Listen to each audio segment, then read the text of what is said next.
Everyone, how are y'all doing this week? This week I'm going to go kind of simple. I'm just going to go through what is fibromyalgia.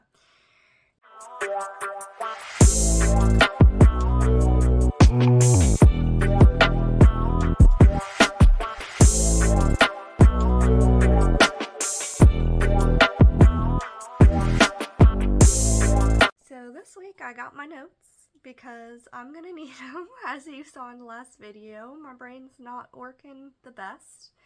So we're just gonna have the notes out and be looking down. Just so you know, if I'm looking down, it's because of the notes. So, what is fibromyalgia? Fibromyalgia is defined as widespread chronic pain. So it's like the Greek, I believe, fibro meaning muscle, I think, and then myal meaning pain, and then gia meaning like condition, as far as I know. So just gonna kind of break that down first. To start, widespread, it has to be your upper body and lower body, and it also has to be on your left and right side. I think the camera's flipped, so I probably pointed in the wrong directions, but you get it. I promise I pointed in the right directions. The next one is chronic. So chronic means most days. So in a month, it has to at least be 15 days. And then it has to have been lasting for more than 6 months for them to diagnose you. So hopefully that helps if you're not sure if you have it, fibromyalgia or not. See, my mouth is not working. That's why I have the notes. So the most common pain is the muscle pain, but it can be pain anywhere. So it could be headaches, it could be migraines, it could be joint pain, it could be stomach pain, kidney pain. But the most common is muscle pain. Now, I didn't have muscle pain when I started. I've heard a lot of people with fibromyalgia say that they started in a specific place and then it kind of spread. So for me, it was my stomach. I had a lot of stomach pain, and then it kind of spread from there over the years. So I started fibromyalgia in high school. I believe I was 15, and I may have just turned 16, but I was 15, I think. So that was about 15 years ago. And so back then it was mostly stomach pain, and then just that I didn't heal very well. So I hurt my back and it took me forever to get over it. Or I had like neck tightness. So it was like stuff that you wouldn't really think of, and that was like the start of it, but it kind of grew from there.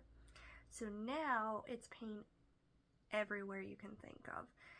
And later on, so you might start with just one or two places that you have pain, but then as it progresses, it gets worse and worse.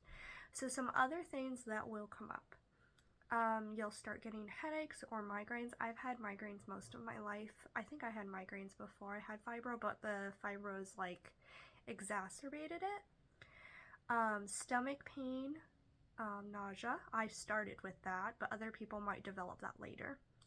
Morning stiffness is definitely something I didn't get until maybe like mid-20s.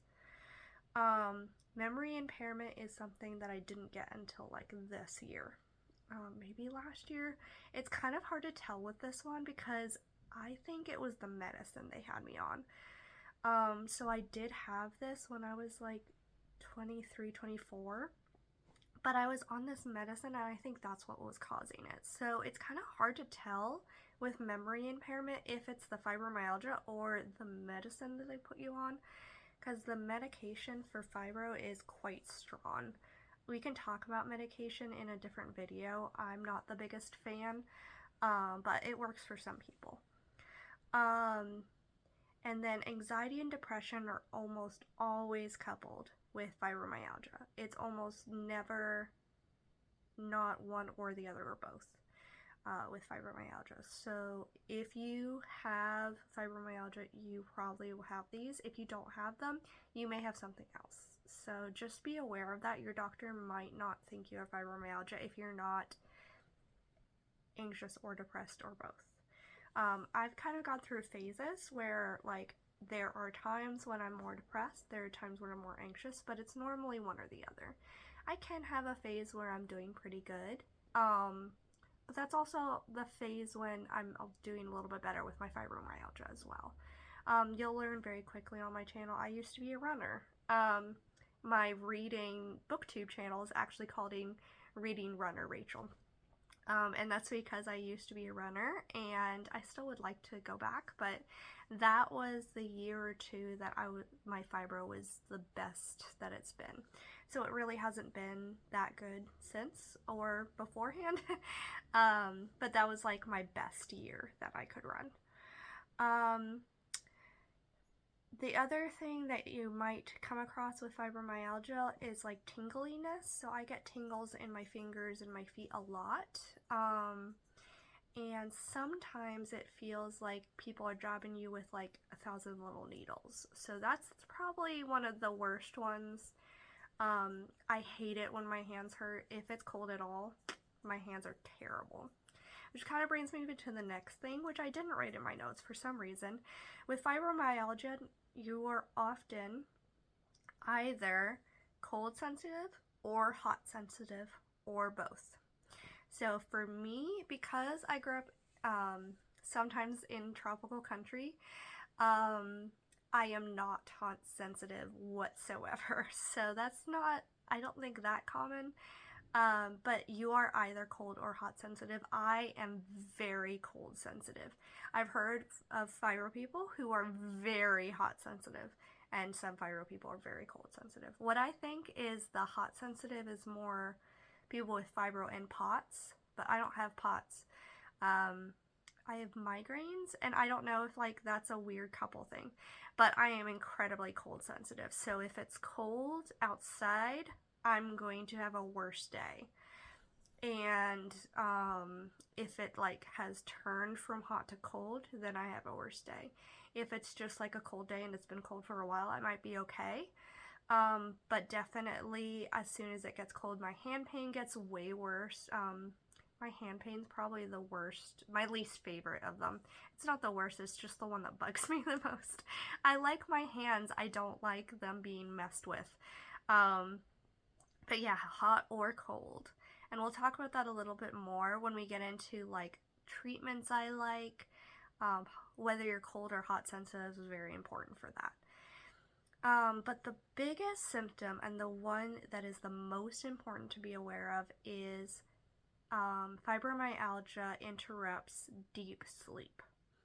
So what that means is you may sleep for the same amount of time as someone else, but you won't get the benefits that they will. So deep sleep is the time in sleep when your body is recovering, when your body is repairing damage that just naturally happens in life.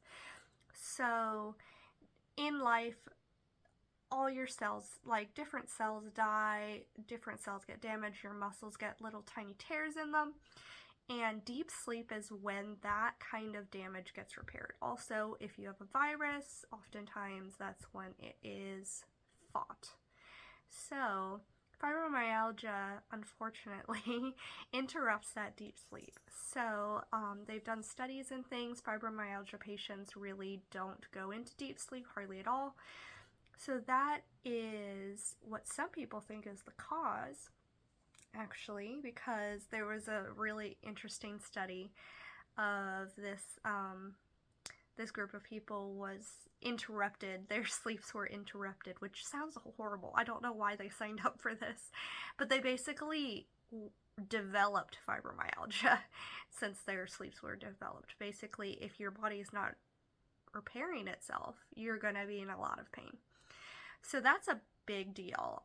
So the lack of sleep is what doctors always will say is like your first target. So if you are a fibro newbie, your sleep needs to be your first target. So we're going to talk a lot about sleep. We're going to talk a lot about other treatments on this channel, but I did want to go through just the basics of what fibro is. If you have any questions, please let me know down in the comments. And thank you so much for joining me. I really appreciate it. Have a great day. Bye.